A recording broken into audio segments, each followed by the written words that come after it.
This is an examination of the hidden human condition. This is the Hidden Killers Podcast. The Hidden Killers Podcast. With Tony Bruschi.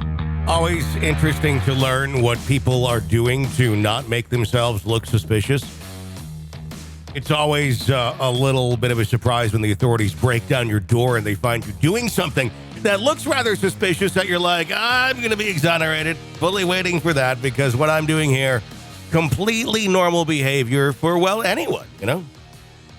How many times are you sorting through your trash in your living room and you decide, you know what? I'm going to sort through my trash with plastic gloves and I'm going to separate it into small baggies.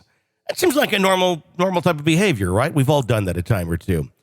Or not. Or never. I don't think I've ever done anything like that. Bryan Kohberger, that was kind of what was going on. It is what was going on, basically, when they broke down the door and arrested him at his parents' house in Pennsylvania on December 30th. Authorities made the shocking discovery when they raided that home. They found him doing that, and they also found a few other things. Some other information has been unsealed in the last couple of days regarding what was found in the FBI raid. The FBI and Pennsylvania State Police, they seized a Glock 22 with 3 empty magazines, knives, black masks, gloves, and other items.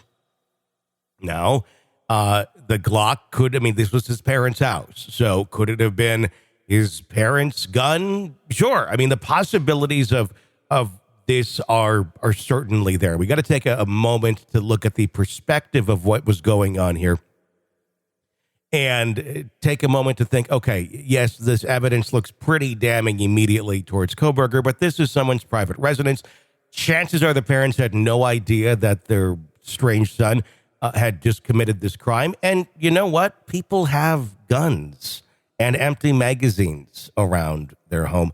And they actually have these other items too. And it does sound pretty creepy, but I guess it's going to come into context as to where they found these items. Were these items like in Kohberger's travel bag? Was the Glock 22 with 3 empty magazines in that bag? Were the knives there? There's also black masks, gloves? Again, things that you may find around someone's home in the right context. Okay, the Glock might be in a safe. Empty magazines might be in a safe or in a gun safe. Knives, well, knives could be anywhere in a home. We all have knives in our home. Black masks, that's a little, I think you're maybe 1 in 10. I don't know. I guess it kind of depends on the area of the country.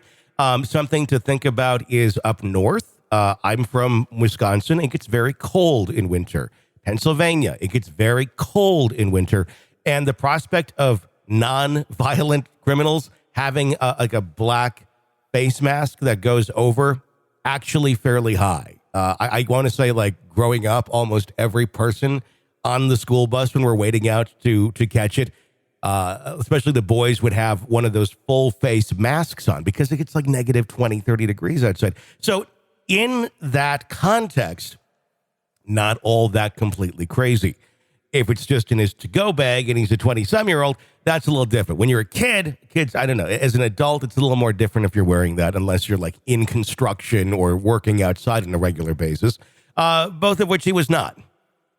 So again, context as to where they found it is what I'm really curious about. The other items, gloves, people have gloves.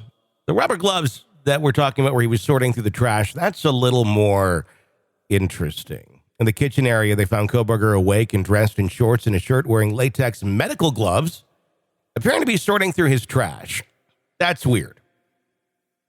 The discovery of this behavior may explain what or why DNA from Kohberger was not found on the evidence recovered from the crime scene. So as many things as he didn't do that well, it seems he was kind of following textbook advice of wear the medical gloves.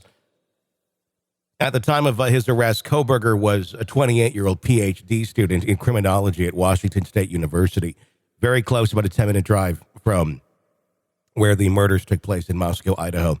He'd been under surveillance. They've been watching him by authorities for quite some time when they swooped in on the family home in Albrightsville, Pennsylvania, took him into custody, And along with his arrest, authorities also seized his white Hyundai Elantra, which had become, remember, you were following along back then, a vehicle of interest for about, how many weeks were we doing this? 4 or 5 weeks, 6 weeks of they're trying to find this white Hyundai Elantra. They were already really following him. And they essentially have dismantled it now to gather evidence in the case. There's other damning pieces of evidence here. The cell phone records, surveillance footage of his car, DNA found on the knife sheath at the scene. It led police to Kohberger, according to the probable cause affidavit that was released after his court hearing in January. He's, of course, been charged with the 4 counts of first-degree murder, 1 count of felony burglary, and could face the death penalty if he is convicted. His next court date is set for June of 2023. Unless a grand jury is convened before then, which we're all kind of sitting here going, why haven't they done that? But that really could happen at any time. This case has been evolving quite a bit. Evidence logged from the raid on Kohberger's home revealed a lot of other things. A Smith and Wesson pocket knife, a knife in a leather sheath, a cell phone, laptops, dark-colored clothes, shoes, silver flashlight, criminology books, brown boots, New Balance shoes. Again, items that you may have in your home. I don't know. The authorities also sent trash from outside the family home to Idaho for testing. And that's where they got the DNA, if you remember right. The DNA profile that was recovered on some of the trash from outside of his parents' home. It was a genealogical match, meaning that the person whose DNA was found on the knife sheath at the crime scene, the person that they had the DNA from on the piece of trash they took outside of Kohberger's home was like a 99.9 or something percent match to being the father of whoever DNA was on that knife sheath. So that's how they also made that connection to him.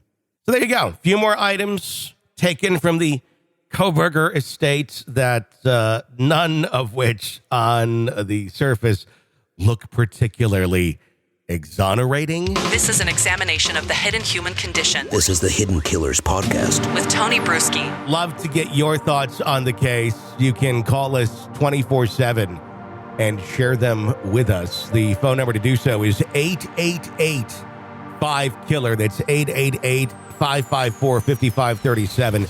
You can call 24 hours and share your thoughts. We may use your opinions and your theories on future episodes of the program. My name is Tony Bruschi. You can follow me on Twitter at TonyBPod. Stay with us.